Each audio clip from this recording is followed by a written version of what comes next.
जय हिंद everyone, welcome back to awakening classes. Finance SI exam की हम प्रिपरेशन कर रहे थे। जनरल साइंस का पोर्शन हम डिस्कस कर रहे थे और साथ में हम कंप्यूटर के भी लेक्चर्स देख रहे हैं। अपने लास्ट लेक्चर में भी हमने साइंस का एक इंपॉर्टेंट टॉपिक जो है डिस्कस करा था, स्ट्रक्चर ऑफ एटम के रिलेटेड। आज हम स्टेट ऑफ मैटर जो आपके सिलेबस में टॉपिक मेंशन है, सॉलिड लिक्विड गैसेज, उसको कवर करेंगे। इंपॉर्टेंट क्वेश्चन लाए मैंने, उसकी हेल्प से जो ये पूरा टॉपिक है इसको होलिस्टिक वे में प्रिपेयर करेंगे फॉर योर एग्जाम। सो बिना टाइम वेस्ट के लेक्चर को स्टार्ट करते हैं। पहले खुद ट्राई करना, 10 क्वेश्चन है ये, खुद आंसर देने की कोशिश करना है। जब आप आंसर दे चुके होंगे उसके बाद आप एक्सप्लेनेशन को सुनेंगे, ठीक है। तो the very first question is which of them is most energetic. इनमें से सबसे एनर्जेटिक कौन है, ठीक है। सॉलिड लिक्विड गैस में से सबसे एनर्जेटिक, सबसे ज्यादा एनर्जी किस में होती है, या ऑल ऑफ दिस। खुद सोचो दिमाग से कि सबसे ज्यादा एनर्जी किस में होगी, ठीक है। देखो सबसे पहली बात, यहां पर जो स्टेट ऑफ मैटर दी हुई है वो दी हुई है 3। मैटर क्या होता है? मैटर होता है कोई भी ऐसी चीज जिसका कुछ मास हो, ठीक है। कोई भी ऐसी चीज जिसका कुछ मास हो और जो कुछ स्पेस को ऑक्यूपाई करे उसको बोलते हैं matter. And occupy some space, छोटी क्लासेस में आपने पढ़ा होगा ऑक्यूपाई सम स्पेस, ठीक है। फॉर एग्जांपल, अगर सपोज करो मेरे सामने एक वाटर बॉटल पड़ी हुई है, इसका कुछ मास है और जिस जगह पे मैंने रखा हुआ है इसको, तो ये कुछ स्पेस भी ऑक्यूपाई कर रहा है, तो इसका मतलब ये एक मैटर है। हर एक चीज जो आपको दिखती है और कुछ नहीं भी दिखने वाली मैटर है। फॉर एग्जाम्पल गैस, गैस हमें दिखती नहीं है बट गैस का कुछ मास होता है। अगर आप एक सिलेंडर में भरोगे, देखो एक एलपीजी सिलेंडर है, उसके बीच गैस है। अब बिना गैस भरे हुए सिलेंडर को उठाओ और गैस भरा हुआ सिलेंडर उठाओ, तो जो भरा हुआ गैस का सिलेंडर है उसका वेट ज्यादा होता है ना। इसका मतलब जो गैस है उसका भी मास होता है और वो गैस कुछ ना कुछ स्पेस भी ऑक्यूपाई करती है। इसका मतलब जो गैस आपको दिखती नहीं भी है वो भी क्या है, मैटर है। तो हमारे पास सॉलिड भी एक मैटर है, ठीक है, लिक्विड भी एक मैटर है और गैस भी मैटर है, ठीक है। तो ये तीनों ही क्या है, मैटर है। ये तीन आगे स्टेट्स ऑफ मैटर जो नेचुरली एग्जिस्ट करते हैं हमारे पास, हमें सामने दिखते हैं। इसको छोड़ के दो और स्टेट ऑफ मैटर है, एग्जाम में ये भी पूछ सकता है। मैटर की दो और स्टेट हो सकती हैं, वो कौन सी हैं साथ साथ बता देता हूं। इनको तो हम डीपली डिस्कस करेंगे, इन दो को भी साथ साथ बता देता हूं। दूसरी दो कौन सी बच गई, एक होगी बोस आइंस्टाइन कंडेंसेट, लिख लो कौन सी स्टेट है, बोस आइंस्टाइन कंडेंसेट। और एक और स्टेट है प्लाज्मा। अब आप बोलोगे सर हमने तो तीन ही तरह की चीजें सुनी है, एक तो सॉलिड है जो दिखती है और लिक्विड जैसे पानी होता है, और तीसरी गैस, और तो सुना नहीं। तो ये बोस आइंस्टाइन स्टेट और प्लाज्मा कहाँ से आ गई?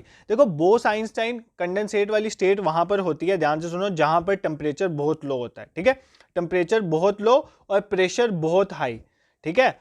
जब देखो टेम्परेचर का बहुत कम होगा फॉर एग्जाम्पल कोई फ्रोजन, फॉर एग्जाम्पल यहाँ पर एक एरिया है, यहाँ पर क्या पड़ी, बर्फ, इसके ऊपर पड़ती गई पड़ती गई पड़ती गई पड़ती गई, ठीक है। इससे क्या होगा, एक तो नीचे टेम्परेचर बहुत कम है क्योंकि बर्फ है, ऊपर से इसके ऊपर इतनी ज्यादा लेयर्स पड़ेगी तो इसमें प्रेशर भी बहुत हाई हो जाएगा। तो ये जो मटेरियल होगा नीचे वाला, इस स्टेट को हम बोलेंगे बोस आइंस्टाइन कंडेंसेट। क्या बोलते हैं, बोस आइंस्टाइन कंडेंसेट। एक ही कंडीशन याद रखनी, यहाँ पर टेम्परेचर बहुत लो होता है और प्रेशर बहुत हाई होता है। इसके एटम मॉलिक्यूल्स जो होते हैं ना, इस मैटर के जो एटम मॉलिक्यूल है वो हाईली कंडेंस्ड फॉर्म में होते हैं, आपस में बहुत हाईली कंडेंस्ड होते हैं, ठीक है। I hope Bose Einstein condensate clear होगी, नहीं भी क्लियर होगी, एग्जाम निकालना है हमें, थोड़ा बहुत आइडिया आप रख सकते हो।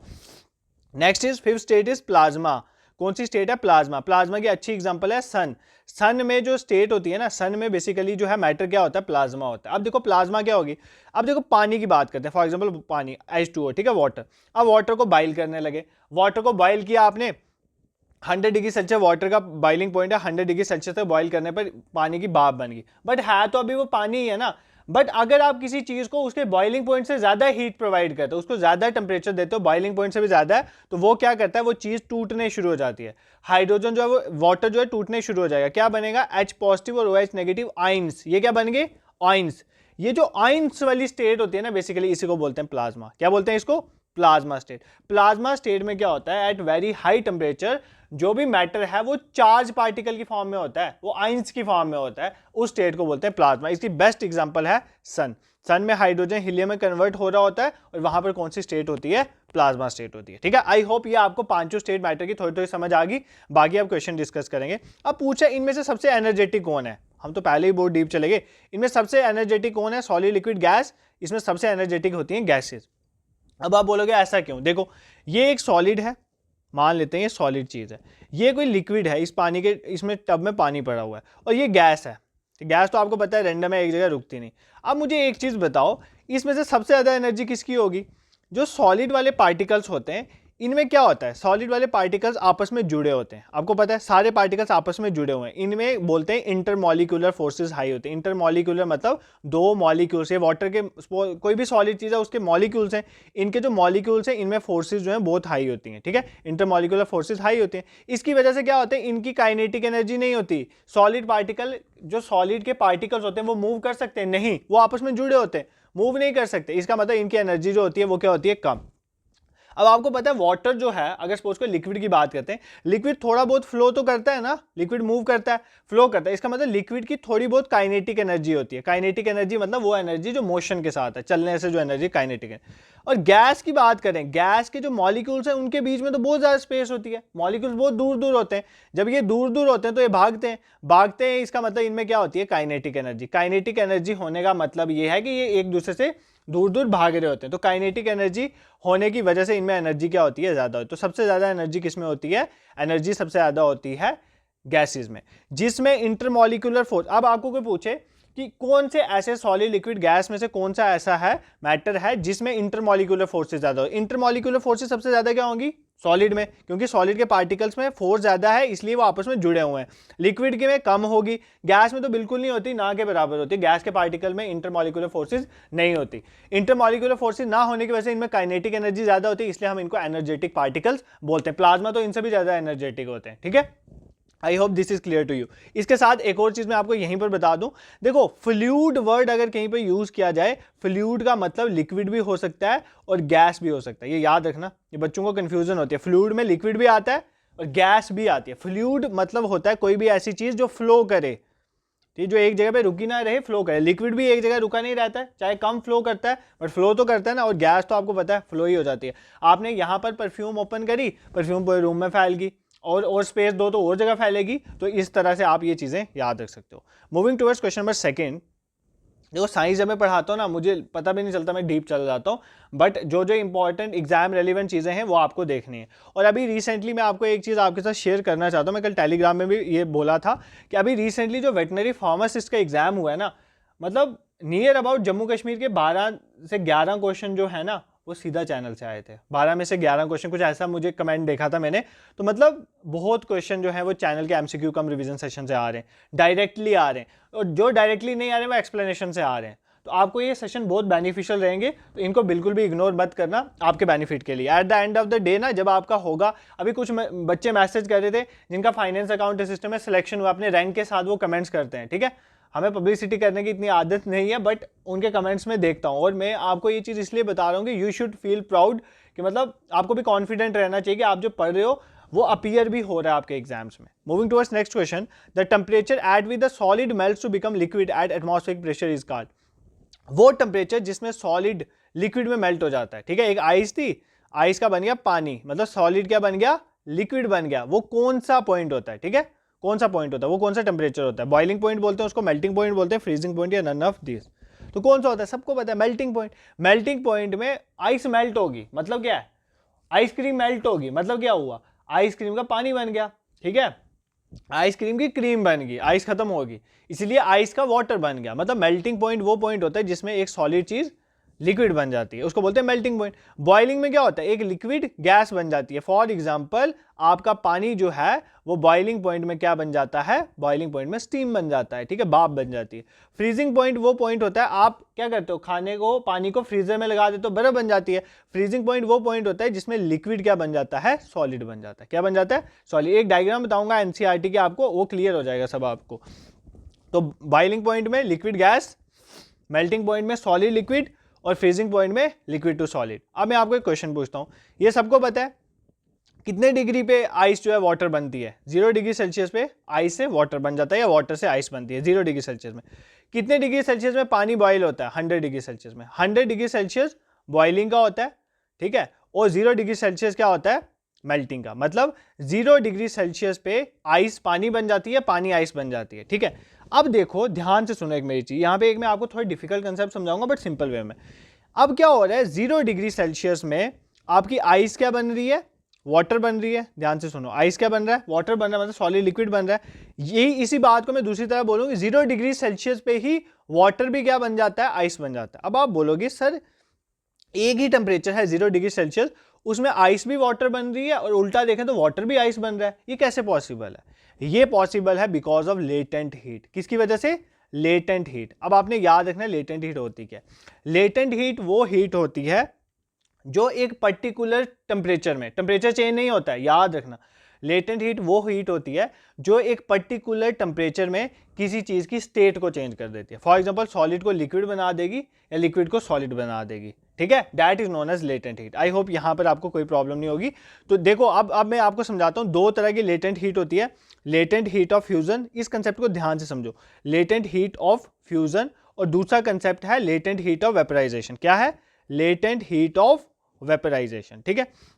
अब आप बोलोगे ये कंसेप्ट क्या कहते हैं, तो अब मैं आराम से समझाता हूँ। लेटेंट हीट ऑफ वेपराइजेशन और फ्यूजन में क्या फर्क है? लेटेंट हीट ऑफ फ्यूजन वो हीट होती है, लेटेंट हीट, जो क्या करती है, एक सॉलिड को लिक्विड में कन्वर्ट होने में हेल्प करती है। फॉर एग्जांपल अगर हम बात करें, एक आइस जो है वो वाटर में कन्वर्ट हो जाता है 0 डिग्री सेल्सियस में, ठीक है। तो वो जो 0 डिग्री सेल्सियस में आइस जो है हीट लेता है वाटर में कन्वर्ट होने के लिए, उसको क्या बोलते हैं? Latent heat of fusion. मैंने आपको बोला लेटेंट हीट क्या होती है? वो हीट जिससे क्या होता है, एक स्टेट चेंज हो जाती है एक पर्टिकुलर टेम्परेचर में। देखो यहाँ पर स्टेट चेंज हो रही है सॉलिड से लिक्विड, एक particular temperature 0 degree Celsius, temperature change नहीं हो रहा, तो मतलब लेटेंट हीट है। तो इस केस में लेटेंट हीट को बोलते हैं लेटेंट हीट ऑफ फ्यूजन, क्योंकि इस प्रोसेस को बोलते हैं फ्यूजन।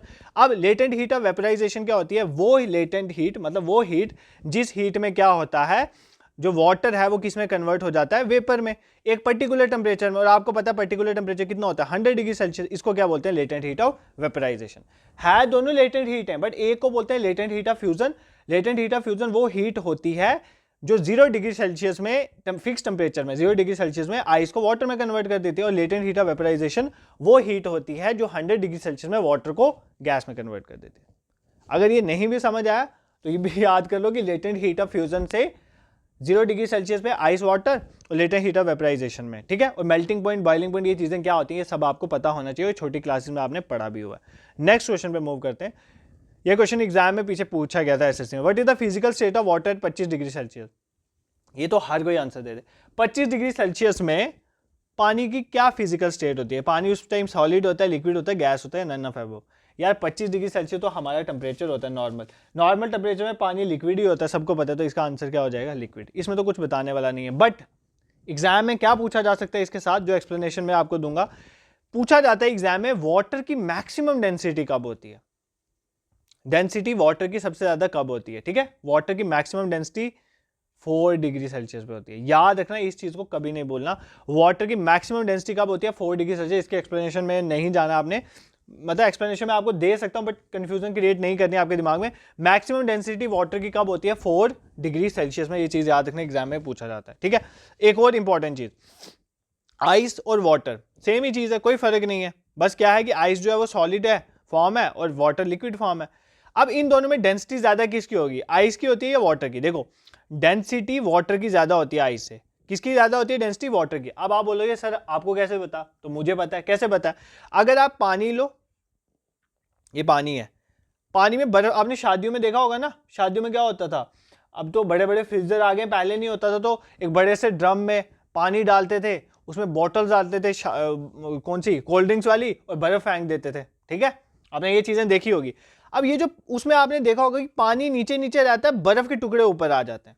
देखा होगा आपने, कहीं भी आपने देखा होगा, बर्फ ऊपर रहती है, पानी नीचे रहता है। क्यों? रीजन इज दैट जिस चीज की डेंसिटी कम होती है वो ऊपर रहता है। तो आइस की डेंसिटी वाटर की डेंसिटी से कम होती है, इसलिए आइस ऊपर ऊपर रहती है।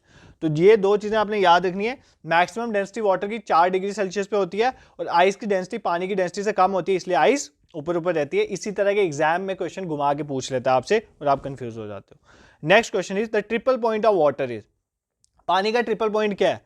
0 डिग्री सेल्सियस, 0.1 डिग्री सेल्सियस, 0.01, 0.001। ये तो आपको आंसर आएगा तो तभी आप इसको कर पाओगे। इसका आंसर ऑप्शन सी है, 0.01 डिग्री सेल्सियस ट्रिपल पॉइंट है वाटर का। अब आप बोलोगे सर ये ट्रिपल पॉइंट क्या होता है?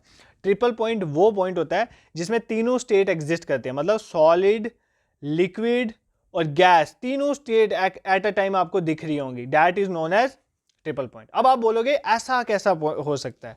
तीनों स्टेट, एक चीज एक ही टाइम पे सॉलिड भी है, लिक्विड भी है, गैस भी है, तो बिल्कुल ऐसा हो सकता है। देखो 0.01 डिग्री सेल्सियस में पता क्या होता है? सिंपल समझाऊंगा आपको। आइस क्या हो रही होती है? मेल्ट हो रही होती है, ठीक है। आइस मेल्ट, आपको पता है 0 डिग्री पे आइस मेल्ट हो जाती है, तो 0.01 है, इसका मतलब आइस मेल्ट हो रही होगी। ठीक है, आइस मेल्ट हो रही होगी। फॉर एग्जाम्पल ये बर्फ़ की मैं लगा देता हूँ, ये बर्फ़ है, इसमें क्या हो रहा होगा, थोड़ी थोड़ी मेल्टिंग भी हो रही होगी यहाँ पे, तो मेल्टिंग भी है मतलब थोड़ा वाटर भी है, आइस भी है। ठीक है, आइस भी है, दो चीज़ें। और आपने एक चीज़ और देखी होगी, जब आप ध्यान से सुन, आप सब ने ये चीज़ फील की होगी, आप क्या करो, एक बर्फ़ को ना उठा के ना, मतलब उसका सडनली फ्रीज से एक ऐसी टेम्परेचर में ले जाओ जहां पे टेम्परेचर ज्यादा हो। देखो एक तो वो था फ्रीजर में थी, फ्रीजर से उठाकर उसको एकदम आप बाहर ले जाओ, तो देखना वहां पर ना एक गैस निकलती है। ठीक है, गैस क्या, वो वेपर फॉर्म में कुछ निकल रहा होता है, आपने फ्रीजर में भी देखा होगा, तो वो होती है गैसेस फॉर्म, वो भी पानी है, वो पानी की गैसेस फॉर्म है। तो ये तीनों फॉर्म ही एग्जिस्ट, आपने देखा होगा धुआं, यार धुआं फॉर्म में कुछ उड़ रहा होता है, तो तीनों चीजें एग्जिस्ट करी हैं, वाटर भी है वहां पर, आइस भी है और गैस भी है। ये कब होता है 0.01 डिग्री सेल्सियस में, इसलिए इसको ट्रिपल पॉइंट ऑफ वाटर कहते हैं। ये चीजें आपने डेली लाइफ में नोटिस करी हुई हैं, इसलिए बोलते हैं ना साइंस इंटरेस्टिंग सब्जेक्ट है, पढ़ने में मजा आता है, हमें तो सब पढ़ने में मजा आता है। नेक्स्ट क्वेश्चन पे मूव करते हैं। Dash is the change from solid state into गैसीय स्टेट। सॉलिड स्टेट से गैसीय स्टेट के चेंज को क्या बोलते हैं? सॉलिड से डायरेक्ट गैसेज में जा रहा है, सॉलिड टू गैसेज, इन चीजों को ध्यान से पढ़ना है एग्जाम में। सब्लिमेशन, कंडेंसेशन, फ्यूजन या वेपराइजेशन, इसको बोलते हैं सब्लिमेशन। ठीक है सर, एक डायग्राम बनी हुई है एनसीईआरटी में, हम उसी को देखेंगे, हमारा क्लियर हो जाएगा, हमने बचपन में पढ़ी थी। ये आ गया आपके लिक्विड जी, ये आ गया सॉलिड, ये आ गया गैस। ठीक है, इसी में आपको मैं पूरा क्लियर करवा दूंगा। अगर आपने सॉलिड से लिक्विड में जा रहे हो, अगर आप सॉलिड से लिक्विड में जा रहे हो, इस प्रोसेस को बोलते हैं फ्यूजन। सर अभी तो पढ़ाया आपने लेटेंट हीट ऑफ फ्यूजन, तो भाई इसीलिए तो पढ़ाया। लेटेंट हीट ऑफ फ्यूजन मैंने कब बोला था? 0 डिग्री सेल्सियस में। 0 डिग्री सेल्सियस में क्या हो रहा था? आइस वाटर में कन्वर्ट हो रहा था, इसीलिए इसको लेटेंट हीट ऑफ फ्यूजन बोलते हैं। इस प्रोसेस को ही फ्यूजन बोलते हैं, जब सॉलिड लिक्विड में कन्वर्ट हो रहा होता है। ठीक है, लिक्विड गैस में कन्वर्ट होती है, इसको क्या बोलते हैं? इसको बोलते हैं वेपराइजेशन। क्या बोलते हैं? वेपराइजेशन। सर आपने अभी तो पढ़ाया लेटेंट हीट ऑफ वेपराइजेशन, इसीलिए तो पढ़ाया क्योंकि वाटर किस में कन्वर्ट होता है? स्टीम में 100 डिग्री सेल्सियस लिक्विड गैस में कन्वर्ट होती है। ठीक है, solid to liquid fusion, liquid to gas vaporisation. अब देखो, अगर लिक्विड से आपने सॉलिड में जाना है, लिक्विड से सॉलिड में जाने को प्रोसेस को बोलते हैं फ्रीजिंग भी बोलते हैं या सॉलिडिफिकेशन। क्या बोलते हैं? सॉलिडिफिकेशन। याद रखना, एरोस ध्यान से देखो, सॉलिड टू लिक्विड को बोलते हैं फ्यूजन, लिक्विड टू सॉलिड को बोलते हैं सॉलिडिफिकेशन, लिक्विड टू गैस को बोलते हैं वेपराइजेशन, और गैस से लिक्विड कंडेंसेशन, क्लाउड फॉर्मेशन में क्या होता है? गैस लिक्विड की फॉर्म में बारिश बन के बरसती है, तो उसको क्या बोलते हैं? कंडेंसेशन। ठीक है, डायरेक्ट सॉलिड से गैस जाने को बोलते हैं सब्लिमेशन। ठीक है, जैसे वो नेप्थलीन बॉल्स होते हैं ना, वो आपके वो उसमें रख दिए जाते हैं कपड़ों में डालकर। ठीक है, कपड़ों में डाल के नेप्थलीन के बॉल्स रखे जाते हैं ना, वो डायरेक्टली सॉलिड से वेपर्स में कन्वर्ट हो जाते हैं, तो that is known as sublimation. और गैस से सॉलिड डायरेक्टली अगर आप जाते हो, that is known as deposition, उसको क्या बोलते हैं? डिपोजिशन। ठीक है, आई होप यहां पर आपको कोई भी प्रॉब्लम नहीं होगी। ठीक है, moving to next question, question number 6। The boiling point of water at sea level. पानी का सी लेवल में बॉइलिंग पॉइंट क्या है? सर हमने तो 100 डिग्री सेल्सियस पढ़ा था, ऑप्शन में तो 100 डिग्री सेल्सियस है ही नहीं, 0 डिग्री सेल्सियस, बाकी केल्विन आ गए, 273 केल्विन, 373 केल्विन और 273 डिग्री सेल्सियस। इसका आंसर क्या है? 373 केल्विन। ठीक है, 373 केल्विन बॉइलिंग पॉइंट होता है वाटर का। सर हमने तो सेल्सियस स्केल पढ़ा था। भाई आपको सिर्फ सेल्सियस स्केल नहीं पढ़ना है, आपको केल्विन और फ़ारेनहाइट स्केल भी पढ़ना है, एग्जाम में पूछा जा सकता है, और इन तीनों के रिलेटेड क्वेश्चन भी आ सकता है न्यूमेरिकल, तो आज हम वो सारा कवर करेंगे। ठीक है, देखो अगर आप किसी टेम्परेचर को मेजर करें, उसके 3 इंपॉर्टेंट स्केल होते हैं, ज़्यादा तो 2 ही इंपॉर्टेंट, बट हम तीनों पढ़ेंगे। सेल्सियस, और उसके बाद आ गया केल्विन स्केल, ठीक है, और आ गया तीसरा फ़ारेनहाइट। फ़ारेनहाइट, फ़ारेनहाइट ऐसे ही कुछ स्पेलिंग है, आई थिंक गलत हो गया, फ़ारेनहाइट है शायद, FAHRE, जो भी है। ठीक है, फ़ारेनहाइट 3 स्केल है। इसमें SI यूनिट केल्विन होता है, ये भी याद कर लेना, टेम्परेचर का SI यूनिट केल्विन होता है। चलो सेल्सियस स्केल में देखो, अगर हम सेल्सियस स्केल में बात करें, पानी को लेकर चलते हैं, पानी का melting point 0 degree Celsius, boiling point 100 degree Celsius. ठीक है, इतना क्लियर है सर, यहां तक कोई प्रॉब्लम नहीं। केल्विन स्केल में बात करें, मेल्टिंग पॉइंट है 273 केल्विन और बॉइलिंग पॉइंट है 373 केल्विन। क्या है? Boiling point 373 kelvin. ठीक है, ये भी क्लियर हो गया। आगे 0.15 भी होता है, बट इतना ही याद रखो, बेसिकली होता है 273.15 केल्विन, बट मैं आपको 273 से बता देता हूँ। फ़ारेनहाइट का में पानी का मेल्टिंग पॉइंट होता है 32 डिग्री फ़ारेनहाइट और बॉइलिंग पॉइंट होता है 212 डिग्री फ़ारेनहाइट। ठीक है, ये तीनों चीज़ें आपने याद रखनी है। सेल्सियस को तो आपको पता है 0 और 100, केल्विन का 273 केल्विन और 373 केल्विन मेल्टिंग और बॉइलिंग, और फ़ारेनहाइट में 32 डिग्री फ़ारेनहाइट और 212 डिग्री फ़ारेनहाइट। अब एग्जाम में अगर सपोज करो आपको टेम्परेचर दिया हुआ है सेल्सियस में, अगर आपको टेम्परेचर दिया हुआ है सेल्सियस, आपको बोला जाए केल्विन में कन्वर्ट करो, तो क्या करना है, सिंपली जो सेल्सियस में दिया हुआ है ना उसमें ऐड कर दो 273.15, ठीक है 270, तो आपका क्या निकल जाएगा केल्विन में। फॉर एग्जांपल आपको दिया हुआ है किसी का टेम्परेचर 10 डिग्री सेल्सियस है, बोल रहा है कि केल्विन में बताओ कितना है, तो कुछ नहीं है, 10 में आपने क्या ऐड कर देना है 273.15, तो ये क्या बन जाएगा 283.15 केल्विन में, ठीक है। इसी तरह अगर आपको केल्विन में दिया हुआ है, क्या दिया हुआ है केल्विन में, फॉर एग्जांपल आपको केल्विन में दिया हुआ है 293 केल्विन, आपको बोला जाए इसको सेल्सियस में कन्वर्ट करो। जब आपने सेल्सियस से केल्विन किया था तो 273 क्या किया था, ऐड किया था। अब आप केल्विन से सेल्सियस में जाओगे तो 273 क्या करोगे, माइनस करोगे, तो 293 में से 273 माइनस कर देंगे तो क्या आ जाएगा 20 डिग्री सेल्सियस, ठीक है। यहां तक तो हमें सर क्लियर हो गया, ये फॉर्मूला हम याद रखेंगे, degree kelvin is equal two degree Celsius plus 273.15। But ये फ़ारेनहाइट का क्या करना है, फ़ारेनहाइट का भी तो देखना है, तो तीनों फॉर्मूला कैसे बनाते हैं वो भी बता देता हूं। देखो सबसे पहले कोई भी फॉर्मूला बनाने का ही तरीका अच्छे से समझेंगे। अगर आप सेल्सियस में देखो, आपने क्या करना है, डिग्री सेल्सियस लिखना है, सेल्सियस, इसमें से माइनस करना है कि मेल्टिंग पॉइंट कितना है, मेल्टिंग पॉइंट कितना है 0, -0, मेल्टिंग पॉइंट 0, डिवाइडेड बाय इसकी रेंज देखनी है, 0 से 100 के बीच में रेंज कितनी है, मतलब 100 - 0 कितना होता है 100, ये आ गया एक आपका बन गया टर्म, ठीक है, इज इक्वल टू डालना है।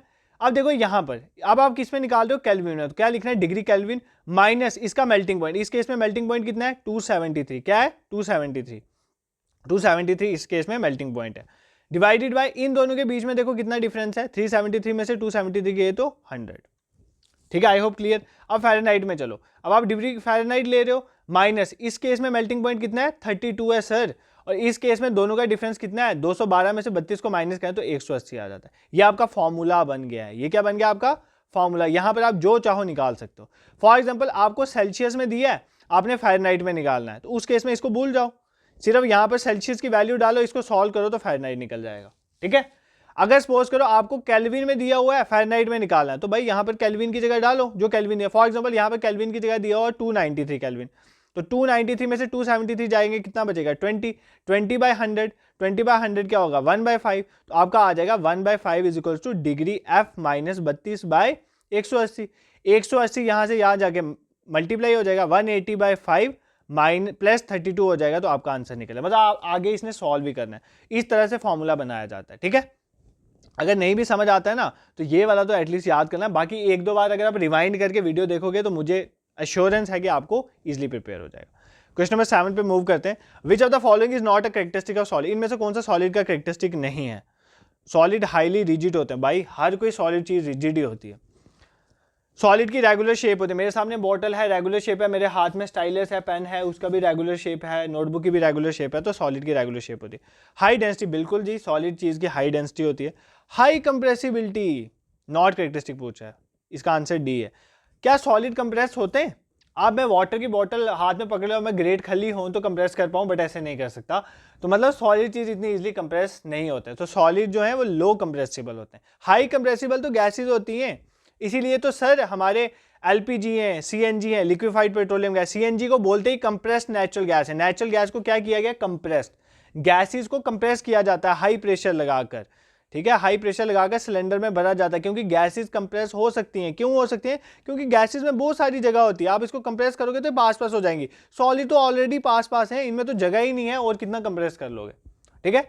तो हाईली कंप्रेसिबल कौन होते हैं, गैसेस, सबसे कम कंप्रेसिबल कौन होती हैं, सबसे कम कंप्रेसिबल होते हैं हमारे सॉलिड। तो ये कुछ कैरेक्टरिस्टिक है। इन्हीं का उल्टा देखो, सबसे ज्यादा रिजिड सॉलिड, लिक्विड उससे कम रिजिड हो जाएंगे, ये तो कैरेक्टरिस्टिक ही है उनकी।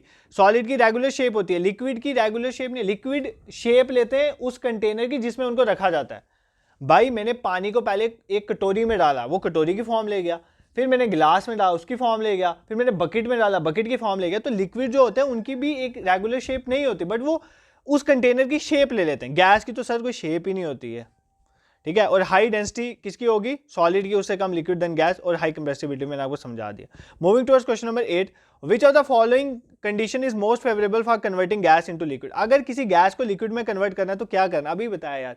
एक गैस को लिक्विड में कन्वर्ट करने के लिए क्या करना है, पहले तो खुद ट्राई करना है इस क्वेश्चन को, उसके बाद सुनो। अब आपको सबसे पहले तो हाई प्रेशर लगाना पड़ेगा, प्रेशर लगाओगे तभी ये दूर दूर वाले पार्टिकल है इनके ऊपर दबाव बनाओगे, पास पास आए। एक तो हाई प्रेशर होना चाहिए, देखो किसमें हाई प्रेशर दिया हुआ है, इसमें भी दिया हुआ है और इसमें भी दिया हुआ है, बट आंसर कौन सा है, हाई प्रेशर के साथ साथ भाई टेम्परेचर लो होना चाहिए, टेम्परेचर हाई नहीं चलेगा। क्यों?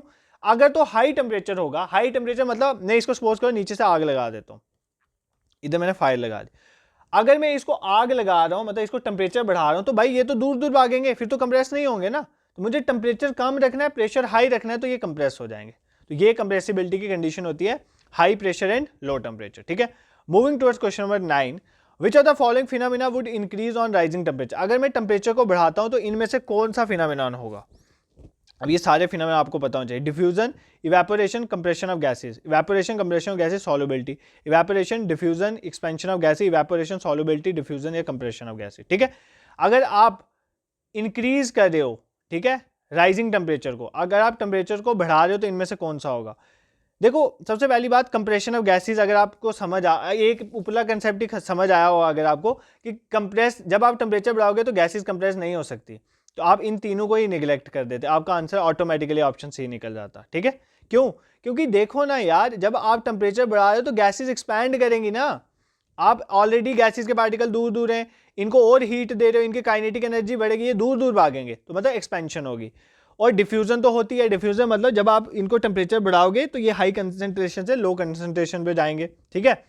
और इवेपोरेशन, इवेपोरेट भी होती है जब टेम्परेचर, जब भी सपोज करो अगर आप किसी चीज़ को हाई टेम्परेचर, फॉर एग्जांपल धूप में बैठते हो तो स्वेटिंग होती है, उसे इवेपोरेट हो जाता है, ठीक है, लिक्विड इवेपोरेट हो जाता है और हमें ठंडा भी फील होता है, बिकॉज इवेपोरेशन होती है जब टेम्परेचर जो है वो बढ़ता है। तो ये इसका आंसर। बट अगर आपको कंप्रेसिबिलिटी वाला कंसेप्ट भी आता होता ना, तभी आप यहाँ तक पहुँच सकते थे।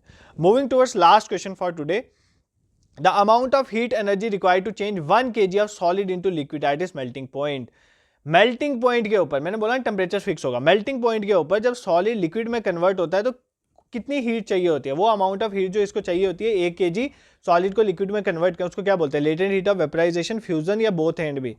भाई जब सॉलिड से लिक्विड की बात हो रही है latent heat of fusion, liquid से गैस की बात होगी तो लेटेंट हीट ऑफ वेपराइजेशन होगा, ठीक है। ऑलरेडी मैंने आपको चीजें बताई हैं, ठीक है। आई होप सॉलिड, लिक्विड और गैसेस का कंसेप्ट जो है आपको कुछ समझ आया होगा। देखो क्वेश्चन 10 ही थे, बट ये 10 क्वेश्चन नहीं होते, ये 40-50 हो जाते हैं जब हम सारे कंसेप्ट को सीखते हैं, ठीक है। इसी तरह से अगर आप चाहते हैं तो और एक और lecture source of energy I think रह गया, वो भी मैं कल आपको कवर करवा दूंगा। इसके साथ कंप्यूटर के आप भी रेगुलर क्लासेस आएंगे आप बच्चों के लिए, और जो स्पेशलाइजेशन आप में से कुछ अगर सुपरवाइजर का फॉर्म भरा हुआ है तो मैं आपको रिकमेंड करूंगा कि स्पेशलाइजेशन की क्लासेस साथ साथ देखो, वो भी साथ साथ कवर करते चलो। Next important thing is that, आप बच्चों का देखा था मैंने कमेंट सेक्शन में कि आप बोल रहे हैं फाइनेंस एसआई का मॉक लाएंगे, विद इन 2 और 3 डेज मैं आपको शेड्यूल प्रोवाइड करूंगा, फिर मेरी टीम बहुत इंपॉर्टेंट क्वेश्चन एग्जाम रेलिवेंट आपके लिए निकालेगी। आप शेड्यूल के अकॉर्डिंग मॉक टेस्ट देना, अच्छे से देना, आई विल एश्योर यू कि आपका मतलब जो फाइनल एग्जाम है उसमें भी हेल्प मिलेगी। और जो आपका मॉक होगा उसमें मैं डिवाइड करूंगा, कुछ मैं आपके OMR बेस्ड टेस्ट भी ले लूंगा और कुछ टेस्ट दूसरे भी ले लूंगा, तो उस तरह से आपको हेल्प मिलेगी। मैं आपको बताऊंगा किस तरह से आपने इनरोल करना है, उन चीज़ों की आपको टेंशन लेने की जरूरत नहीं है। बट आप टेलीग्राम ग्रुप को जरूर ज्वाइन कर लें क्योंकि वहीं पर आपको इन्फॉर्मेशन मिलेगी। फाइनेंस एसआई की एक प्लेलिस्ट बनी हुई है, वहां पर जाके अगर आपने कुछ लेक्चर नहीं देखे हुए वो भी देख लो, और जेके के जो भी इंपॉर्टेंट लेक्चर्स है ना वो जरूर देख लेना, ठीक है। This is it for today, thank you so much for watching.